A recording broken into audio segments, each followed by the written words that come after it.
On issues like Ukraine, on issues like Syria, we've had very significant. در مسئله‌های شبیه اوکراین و سوریه ما نقطه نظری به طور جدی مختلف داریم. امید من این است که پرزیدنت منتخب نیز همین گونه موقع سازنده اختیار نموده ساحه‌های را پیدا می‌کند که در آن منفعت‌های ما به هم می‌آیند. پرزیدنت منتخب در مسئله‌هایی که به ارزش‌های ما و ارزش‌های بین المللی مخالف می‌باشند در مقابل روسیه قرار می‌گیرد. فکر نمی‌کنم که پرزیدنت منتخب بر پایه لایحه ما یا موقع‌گیری ما عمل خواهد کرد.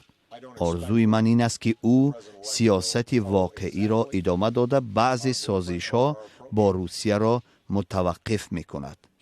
می‌دانید در مسئله‌هایی که مردم را اذیت می‌دهند مخالف معیارهای بین المللی می‌باشند، کشورهای خرد را ضرب پذیر می‌کند و یا مشکلاتی درازمدت شبیه سوریه ایجاد می‌کنند، او کاری را انجام می‌دهد که مطابق به زمان است.